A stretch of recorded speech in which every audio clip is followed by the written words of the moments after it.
hanyuma hari inyandiko zizewe ziri mu bitabo by'abasuni zigaragaza ko ku munsi wa Ghadir Khum intumwa y'Imana yatangaje ubuyobozi bwa Imam Ali alayhi salam. Murakoze ku kibazo cyiza mubajije. Mutese hari inyandiko ziboneka ku ruhande rwa ahla sunna wal jamaa zigaragaza ko reka wenda gisubize ni usene nsubira mu kibazo bwacyo. Inyandiko zirahari nyinshi cyane. Numva ngo ni nyinshi nongeraho cyane. Iyo turebye mu muhadithuna na mufassiruna batandukanye bemeza yuko abasahaba barenga 360 abasahaba barenga 360 bakiriye hadithi ya man kuntu maulahu fa hadha ali maulahu barenga 360 bakiriye hadithi. Bivuga ngo iyi hadithi iboneka mu bitabo byinshi cyane kandi bitari by'abashiya. Kandi iyi hadithi abamenyi bose udakuyemo numwe bemeza ko ari hadithi mutawatir, yani ni hadithi sahihi, hadithi ifitiremwe, hadithi idashidikanywaho. Nkuko navuze ngo impande zose zirayemera, zose zirayivuga, n'ibyabaye zirabivuga, n'ibyabaye zirabyemera, ahubwo bikatandukana hariya nari maze kuvuga. Ali yagombaga kuba umuyobozi, abandi butehoya. Ali ntabwo ari kuba umuyobozi, Ali yagombaga kuba inshuti y'intumwa y'Imana, akaba n'inshuti y'abayisilamu. Ariko buri wese kibaza ati se kuba inshuti kwa Ali n'intumwa y'Imana birahuriraho n'imyemerere y'abayisilamu? Ese kuba Ali bin Abi Talib yari inshuti ya Rasul nibyo byatumye idini yuzura? Yankunda guha abantu urugero rworoshye, wenda mbere ko ntanga ibyo bitabo. Yankunda guha abantu urugero rworoshye nkababaza ngo uwafata inzu zazindi bita eshatu, za nzu nziza cyane, akagushyiramo ibintu byose bikenewe, akakwiramo intebe, akagushyiramo byose, akabishyiramo ibyo uzateka, ibyo uzaryamaho, ntagire ikintu kimwe kiburamo. Ariko ya nzu yamaze gusiga amarangi, ya nzu ihenze cyane y'amamiliyari, wamara kuyinjiramo ugasanga kuri ka kadushe gakunda kubaho, akadushe sinzi niba mujye mubona akadushe abantu bakunda gushyira akadirishya gato. Inzu nyinshi cyane iyo bageze ku kadushe bashyira akadirishya gato, ntabwo riba ringana n'andi madirishya, nuko kadirishya kaba ari gatoya. Winjiye mu nzu ihagaze miliyari y'amafaranga, wamara kwinjiramo ugasanga uwayiguhaye akubwira ko inzu yawe yuzuye, harabura hiki, haraburamo ka kadirishya, wenda wagura ibihumbi 10 by'amanyarwanda. Uwakubaza ngo wahawe inzu yuzuye, bakamera ko wahawe inzu yuzuye. Ako kantu nubwo ari gatoya ariko karaburaho, ni gato ariko karaburaho. Ni gute Imana yavuga ngo al-yawma akmaltu lakum dinakum, gwera umunsi imbujirije idini ryanyu, hakirimo ikibazo mu idini. Ntabwo bishobora gushoboka.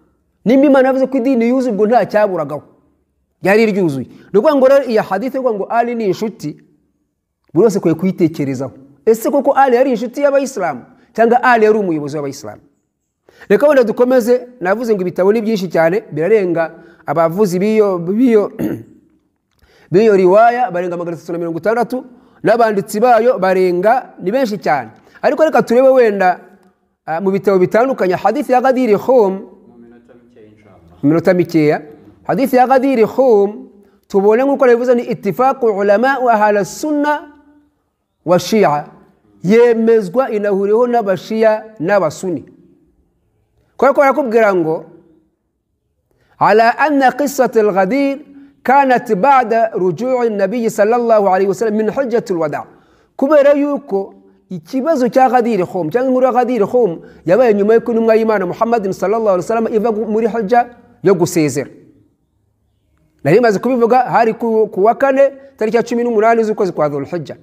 Abanditsi batandukanye wenda ravugamo abanditsi bake cyane, wenda ravugamo 10 gusa nihuse. Turabona uwitwa baravuga ngo dhakarahu Abu Ishaq al-Thalabi في تفسيره. أبو إسحاق الثعلبي أبي بقى من تفسيره. وفي صحيح مسلم نمر صحيح مسلم عن زيد بن أرقم من حديث زيد بن أرقم نوابي بقى مسلم. وأخرجه الحافظ النسائي في حصائصه. نويت الحافظ النسائي من حديث يأكل زيد بن أرقم. وأخرجه الطبري عن براء بن عازب. نويت وطبري من حديث أكل براء بن عازب. وأخرجه أحمد في مسنده. نويت أحمد من مسنده. وأخرجه ابن المغازي الشافعي بطرق كثير. n'uwitwa Ibn Maghazili Ash-Shafi'i mu nzira nyinshi cyane yarayivuze. Wa fi Kanzul Ummal, ni mu gitabo cya Kanzul Ummal. Wa fi Jami' li-Hakim al-Qur'ani li-Qurtubi, n'uwitwa al-Qurtubi nawe yayivuzeho asobanuriye aya ivuga ngo sa'ala sa'ilun bi'adhabi waqi'. Wa fi Shawahid at-Tanzil li-Hakim an-Nisapur wal Manaqib Ibn al-Maghazili. Aba bose nabagize gute? Nabagiye bagaragaza ya hadithi ya Ghadir Khum. Abani nabamenye batandukanye mu gice cya Ahlus Sunna wal Jamaa. Reka wenda nsoreze kuri abangaba none turebe uwitwa Al-Jawzi muri Tadhkiratul Khasa'isi ku page ya 30 kugeza kuri 31 nawe arabihamya. Muri Sahih Muslim igitabo cya 7 ku page ya 122 kugeza ku page ya 123 na Muslim arabihamya by'iyi hadithi al-Ghadir. N'uwitwa An-Nasa'i ku page ya 39 kugeza kuri 41 na At-Tabari ku page ya 67 nawe arabihamya. N'uyu nguyu witwa Al-Maghazili Al-Manaqibi ku page ya 29 ukagera ku page ya 36 nawe arabihamya.